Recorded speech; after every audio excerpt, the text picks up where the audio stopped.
There's a moment, and most people know it even if they can't quite name it, when you look at someone on television and something is different. Not wrong, not better, just different. And your brain won't let it go. It catches on that difference the way a fingernail catches on a loose thread, and suddenly you're pulling and you don't entirely know why. That's what happened with Jenna Bush Hager. One morning she was simply there the way she had always been, warm, laughing a little too easily. The kind of presence that makes you feel like someone's best friend or someone's mother or somehow both at once. And then, quietly, without ceremony, she wasn't quite the same. The face was a little narrower. The silhouette had shifted, nothing announced, nothing dramatic, just a change that settled into your peripheral vision before you even knew you were looking. But people noticed, and when people notice something about a woman on television, especially something about her body, the noise starts fast. The comments arrive before the questions do. The speculation dresses itself up as concern, and the concern, if you look closely enough, is sometimes something else entirely. Jenna didn't run from it, she never really does. But what she actually said, and when she said it, and what she quietly chose not to, that's a different story than the one most people were telling about her. Because this was never a before and after story in the way the internet wanted it to be. It was never a transformation with a tidy lesson and a bow. It was something quieter than that. And quieter things usually are the ones that stay with you longest. Jenna Bush Hager grew up in plain sight. That's not a figure of speech.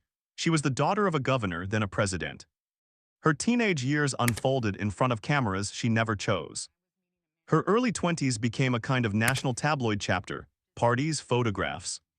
The particular cruelty reserved for young women who belong to powerful families and are expected to behave in ways that powerful families never quite manage to define. She lived through all of it, more than survived it. By the time she joined the Today Show, first as a contributor, then as a permanent co-host, she had built something rare. Something the public almost never gets to witness being constructed in real time, a version of herself that felt genuinely her own. She was a mother, a teacher before that. A daughter who had buried her grandfather, who had watched her family move through history at a speed most people only read about. She had opinions. She had feelings. She had a laugh that television couldn't quite hold inside its frame. She was also, by any honest measure, someone who had made peace with being watched, or at least something close to peace. That matters here.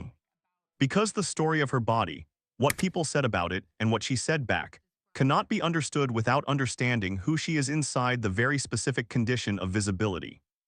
Jenna has spent her entire life being perceived. She knows what perception costs. She knows how quickly it can turn. And yet, when the comments started accumulating, when the weight loss became a topic and then a trend and then a thing people were actively searching for, there were moments when even she seemed to feel the pressure of being seen in a way that felt heavier than usual. More personal than public, that is where this story actually begins, not with a diet, not with a headline. With a woman who has always lived in public, discovering that the public suddenly wanted to talk about something she hadn't quite invited them into. She handled it the way she handles most difficult things, with openness, with humor, with just enough guardedness beneath the warmth to remind you that openness, for her, has always been a deliberate choice rather than a reflex. For years before any of this began, Jenna's relationship with her own body was something she touched on the way she touched on most personal things. Honestly, occasionally.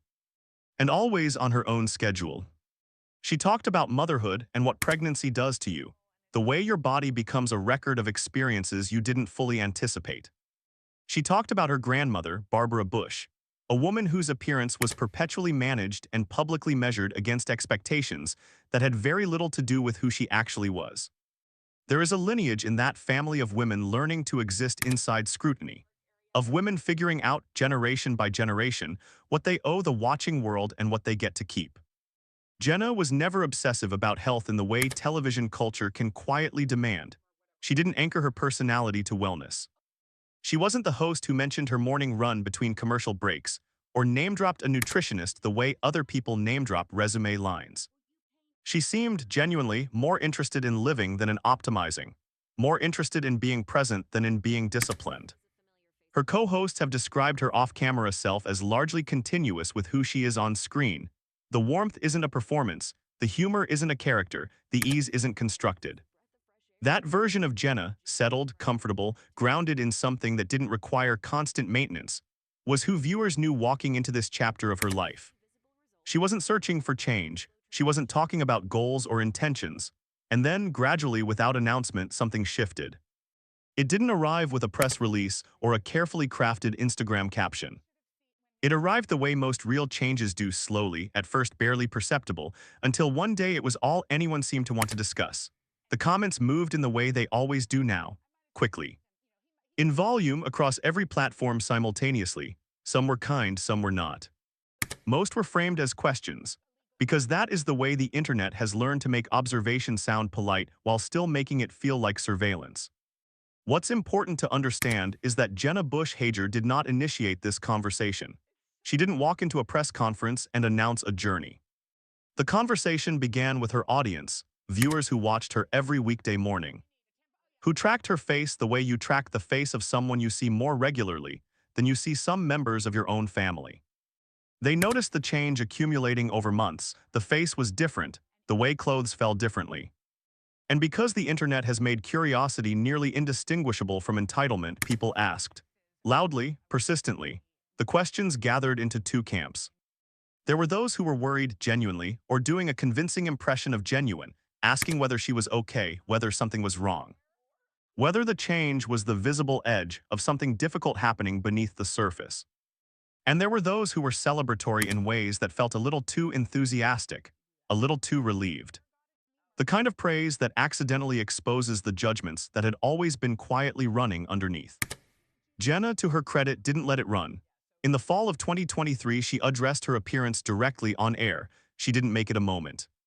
She didn't sit down for a formal interview or arrange a structured reveal. She brought it up the way she brings most things up, in the middle of something else, casually, as though she had simply decided the subject was owed a few honest sentences, and that would be enough. She acknowledged the weight loss. She said she had been working with a doctor.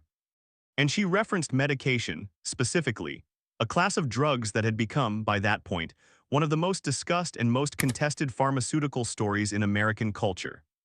She didn't flinch from it, and that in itself was worth paying attention to. Because the medication she referenced, part of a family of drugs originally developed for type 2 diabetes, later found to produce significant weight loss, had become something far beyond a medical story. It had become a cultural flashpoint, celebrated as a scientific breakthrough by some, dismissed as a shortcut by others. Supply chains had been strained. People managing actual diabetes were, according to widespread reports, struggling to access medication they genuinely depended on because of surging demand from people using it for weight loss. The ethical questions were real, the access questions were real. And the emotional ones, about what it means when science solves something that culture had spent decades framing as a moral failure, were perhaps the realest of all. Into all of that walked Jenna. Not to make a statement, simply to be honest. She said she had used it, she said it had worked for her. She noted, and this part tends to get swallowed in the retelling, that she had done so under medical supervision. In consultation with a doctor who had raised concerns about her health that extended well beyond appearance. What followed wasn't simple. Some people applauded the transparency.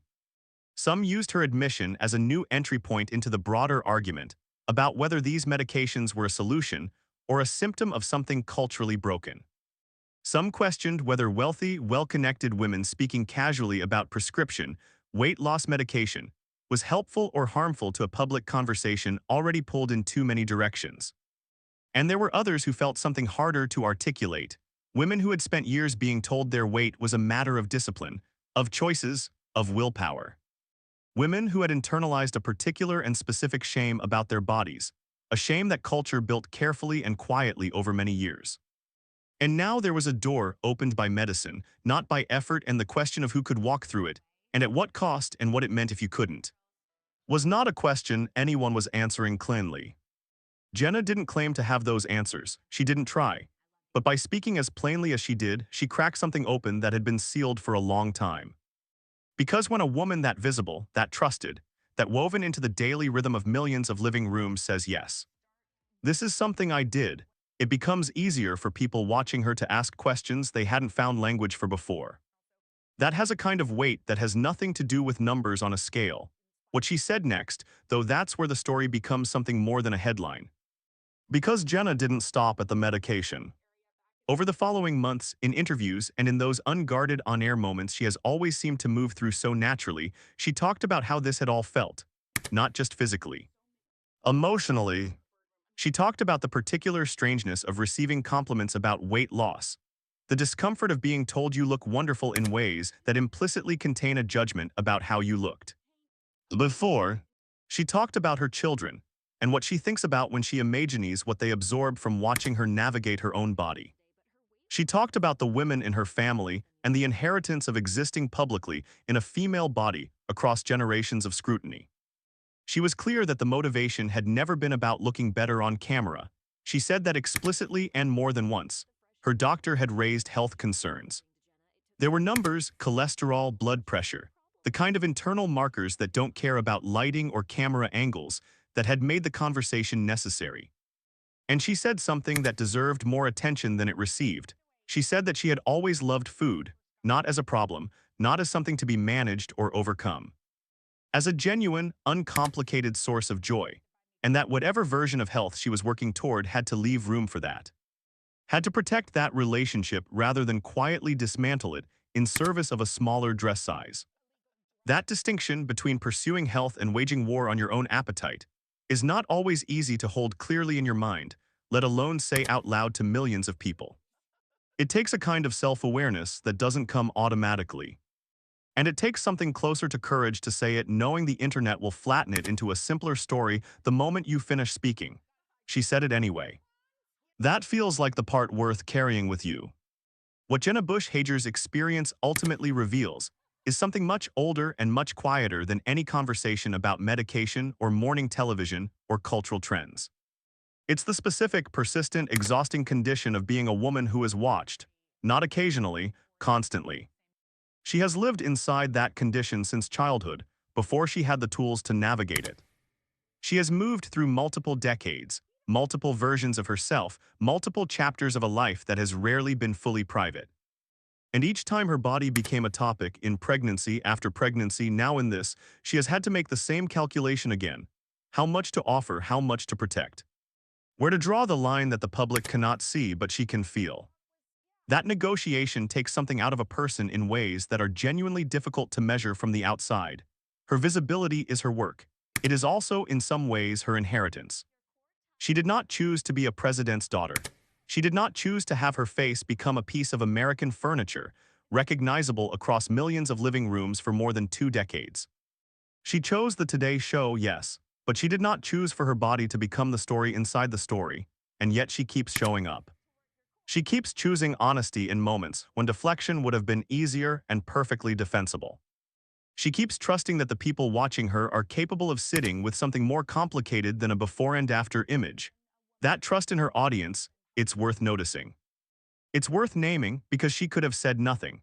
She could have worn looser clothes, laughed off the questions, let the speculation burn itself out the way speculation usually does.